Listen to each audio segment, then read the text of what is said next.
जय राम जी की। श्री वाल्मीकि रामायण अरण्यकांड 26वां सर्ग। श्री राम के द्वारा दूषण सहित 14 सहस्त्र राक्षसों का वध। महाबाहु दूषण ने जब देखा कि उसकी सेना बुरी तरह से मारी जा रही है, तब उसने युद्ध से पीछे पैर न हटाने वाले भयंकर वेगशाली 5000 राक्षसों को, जिन्हें जीतना बड़ा ही कठिन था, आगे बढ़ने की आज्ञा दी। वे श्री राम पर चारों ओर से सूल, पट्टिस, तलवार, पत्थर, वृक्ष और बाणों की वर्षा करने लगे। यह देख धर्मात्मा श्री रघुनाथ जी ने वृक्षों और शिलाओं की उस प्राण हारणी महावृष्टि को अपने तीखे सहायकों द्वारा रोक दिया। उन सारी वर्षा को रोककर आंखें मूंदे हुए साण की भांति अविचल भाव से खड़े हुए श्री राम ने समस्त राक्षसों के वध के लिए महान क्रोध धारण किया। क्रोध से युक्त और तेज से उद्दीप्त हुए श्री राम ने दूषण सहित सारी राक्षस सेना पर चारों ओर से बाण की वर्षा प्रारंभ कर दी। इससे शत्रु दूषण सेनापति दूषण को बड़ा क्रोध हुआ और उसने वज्र के समान बाणों से श्री रामचंद्र जी को रोका। तब अत्यंत कुपित हुए वीर श्री राम ने सम्रांगण में छूर नामक बाण से दूषण के विशाल धनुष को काट डाला और 4 तीखे सहायकों से उसके चारों घोड़ों को मौत के घाट उतारकर एक अर्धचंद्राकार बाण से सारथी का भी सिर उड़ा दिया तथा 3 बाणों से उस राक्षस की भी छाती में चोट पहुंचाई। धनुष कट जाने और घोड़ों तथा सारथी के मारे जाने पर रथहीन हुए दूषण ने पर्वत शिखर के समान एक रोमांचकारी परिघ हाथ में लिया, जिसके ऊपर सोने के पत्र मढ़े गए थे। वह परिघ देवताओं की सेना को भी कुचल डालने वाला था। उस पर चारों ओर से लोहे की तीखी कीलें लगी हुई थीं। वह शत्रुओं की चर्बी से लिपटा हुआ था। उसका स्पर्श हीरे तथा वज्र के समान कठोर एवं असह्य था। वह शत्रुओं के नगर के द्वार को विदीर्ण कर डालने में समर्थ था। रणभूमि में बहुत बड़े सर्प के समान भयंकर उस परिघ को हाथ में लेकर वह क्रूर कर्मा निशाचर दूषण श्री राम पर टूट पड़ा। उसे अपने ऊपर आक्रमण करते देख श्री रामचंद्र जी ने 2 बाणों से आभूषणों सहित उसकी दोनों भुजाएं काट डालीं। युद्ध के मुहाने पर जिसकी दोनों भुजाएं कट गई थीं, उस दूषण के हाथ से खिसक कर वह विशाल काय परिघ इंद्रध्वज के समान सामने गिर पड़ा। जैसे दोनों दांतों के उखाड़ लिए जाने पर महान मनस्वी गजराज उनके साथ ही धराशायी हो जाता है, उसी प्रकार कटकर गिरी हुई अपनी भुजाओं के साथ ही दूषण भी पृथ्वी पर गिर पड़ा। रणभूमि में मारे गए दूषण को धराशायी हुआ देख समस्त प्राणियों ने साधु साधु कहकर भगवान श्री राम की प्रशंसा की। इसी समय सेना के आगे चलने वाले महाकपाल, स्थूलाक्ष और महाबली प्रमाथी, ये 3 राक्षस कुपित हो मौत के फंदे में फंसकर संगठित रूप से श्री रामचंद्र जी के ऊपर टूट पड़े।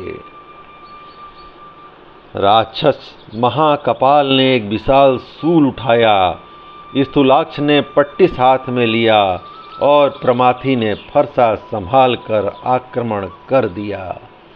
उन तीनों को अपनी ओर आते देख भगवान श्री राम ने तीखे अग्रभाग वाले पैने सहायकों द्वारा द्वार पर आए हुए अतिथियों के समान उनका सत्कार किया। श्री रघुनंदन ने महाकपाल का सिर एवं कपाल उड़ा दिया, प्रमाथी को असंख्य बाण समूहों से मथ डाला और स्थूलाक्ष की स्थूल आंखों को सहायकों से भर दिया। 3 अग्रगामी सैनिकों का वह समूह अनेक शाखा वाले विशाल वृक्ष की भांति पृथ्वी पर गिर पड़ा। तदंतर श्री रामचंद्र जी ने कुपित हो दूषण के अनुयायी 5000 राक्षसों को उतने ही बाणों का निशाना बनाकर क्षण भर में यमलोक पहुंचा दिया। दूषण और उसके अनुयायी मारे गए। यह सुनकर खर को बड़ा क्रोध हुआ। उसने अपने महाबली सेनापतियों को आज्ञा दी, वीरों, यह दूषण अपने सेवकों सहित युद्ध में मार डाला गया। अतः अब तुम सभी राक्षस बहुत बड़ी सेना का साथ धावा करके इस दुष्ट मनुष्य राम के साथ युद्ध करो और नाना प्रकार के शस्त्रों द्वारा इसका वध कर डालो। ऐसा कहकर कुपित हुए खर ने श्री राम पर ही धावा किया। साथ ही सेनगामी, पृथुग्रीव, यज्ञशत्रु, विहंगम, दुर्जय, करविराक्ष, परुष, कालकारमुक, हेममाली, महामाली, सर्पास्य तथा रुधिरासन, ये 12 महापराक्रमी सेनापति भी उत्तम बाणों की वर्षा करते हुए अपने सैनिकों के साथ श्री राम पर ही टूट पड़े। तब तेजस्वी श्री रामचंद्र जी ने सोने और हीरों से विभूषित अग्नि तुल्य तेजस्वी सैनिकों द्वारा उस सेना के बचे खुचे सिपाहियों का भी संहार कर डाला।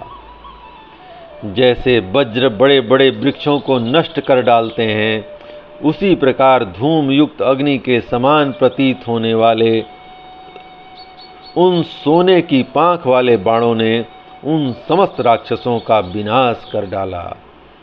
उस युद्ध के मुहाने पर श्री राम ने कणि नामक 100 बाणों से 100 राक्षसों का और सहस्त्र बाणों से सहस्त्र निशाचरों का एक साथ ही संहार कर डाला। उन बाणों से निशाचरों के कवच, आभूषण और धनुष छिन्न भिन्न हो गए तथा वे खून से लथपथ हो पृथ्वी पर गिर पड़े।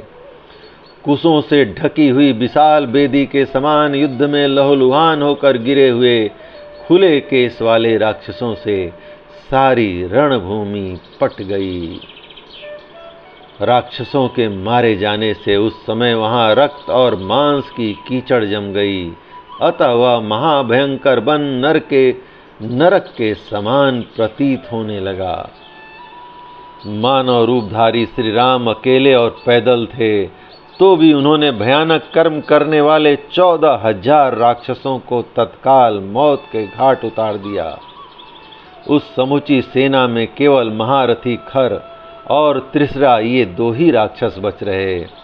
उधर शत्रु संहारक भगवान श्री राम ज्यों के त्यों युद्ध के लिए डटे रहे। उपर्युक्त 2 राक्षसों को छोड़कर से सभी निशाचर, जो महान पराक्रमी, भयंकर और दुर्धर्ष थे, युद्ध के मुहाने पर लक्ष्मण के बड़े भाई श्री राम के हाथों मारे गए। तदंतर महासमर में महाबली श्री राम के द्वारा अपनी भयंकर सेना को मारी गई देखकर खर एक विशाल रथ के साथ श्री राम का सामना करने के लिए आया, मानो वज्रधारी इंद्र ने किसी शत्रु पर आक्रमण किया हो। जय राम जी की। इस प्रकार श्री वाल्मीकि निर्मित आर्ष रामायण आदि काव्य के अरण्य कांड का 26वां सर्ग प्रभु श्री राम की कृपा से पूर्ण हुआ। जय राम जी की।